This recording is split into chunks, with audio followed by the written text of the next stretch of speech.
Happy Thanksgiving. I'm Todd Yeary, and this is Due Process coming to you from Tybee Island, Georgia. In Oklahoma City, Oklahoma, Governor Kevin Stitt granted clemency to Julius Jones just hours before his scheduled execution by lethal injection.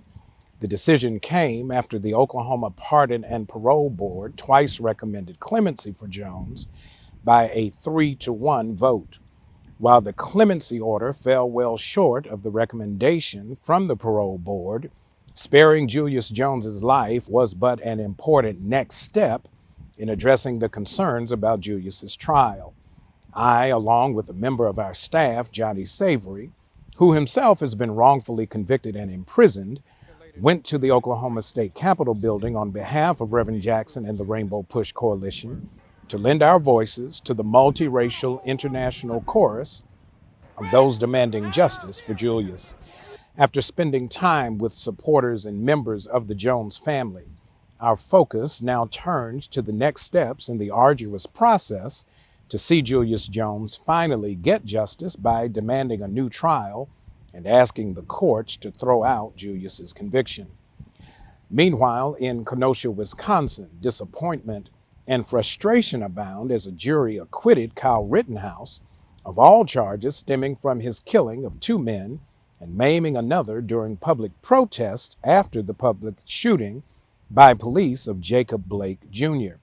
While the alt-right and gun activists touted the verdict as a victory for law, order, and self-defense, many others see the verdict as an invitation to more acts of violence and attempts to lash out at those demanding racial justice. This, as a jury found white supremacists and their sympathizers liable for the injuries and emotional distress caused by the Unite the Right rally in Charlottesville, Virginia in 2017. The jury awarded $26 million in damages to the victims by finding rally organizers liable on 4 of the 6 allegations. The jury deadlocked on the other 2. However, the attorneys for the victims have indicated that they will retry the case on those 2 remaining counts. Finally, a little further south from where I am here in Georgia, down in Brunswick, the family of Ahmaud Arbery and their supporters breathed a sigh of relief as the jury of 11 whites and 1 black found 3 white men guilty of his murder. Jurors deliberated for 11 hours before convicting Travis McMichael on all 9 counts, his father Greg McMichael on 8 of 9 counts, and William Roddy Bryant on 6 of 9 counts. The verdicts represented the climax of a multi-week drama where race was the undercurrent that in many ways overshadowed the proceedings. Not only did the judge point out discriminatory efforts on the part of defense attorneys in seating the jury, Reverend Jesse Jackson spent a week in the South Georgia town to lend his presence and support to the family of Ahmaud Arbery. His visit was partly inspired by defense attorney Kevin Goff, who invoked Reverend Jackson's name in protest over the presence of notable public figures in the courtroom, calling it an attempt to intimidate the jury. While initially raising the objection in response to the presence of Reverend Al Sharpton earlier, Goff renewed his objection upon the arrival of Reverend Jackson, to which Judge Timothy Walmsley chastised Mr. Goff for attempting to inject a perspective into the trial which was not evident. Outside the courtroom, more than 100 pastors arrived in support of the Arbery family and the right of the public to participate in the judicial process. In the meantime, as the defense team presented closing arguments, race again returned to the spotlight, with the nastiness of the racial dog whistling being exhibited by defense attorney Lauren Hogue.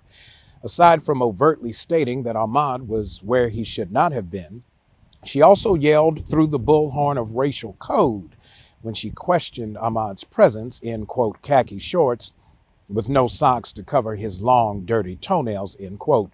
While we all know that she was sending a signal to the juries who she believed might be swayed by black preachers and threatened by black people running down the street, the jury came back with the guilty verdicts. Ahmaud's mother, father, family, and community have a bit of a sense of justice now that the men responsible for his death have been convicted of murder. Next will be the federal hate crime trial for all 3 men, which could mean additional prison time.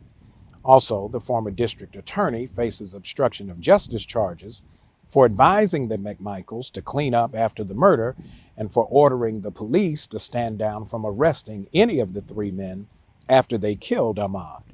These convictions represent, Act One of a three-act drama to get complete justice for Ahmaud. I hope when society hear the name of Ahmaud Arbery tomorrow, 10 years from now, 100 years from now, they'll know his name from being the man who brought about change. Today, as we give thanks for life and blessings, let us also give thanks for calling and purpose, to do good work, to move our world just a bit closer toward justice.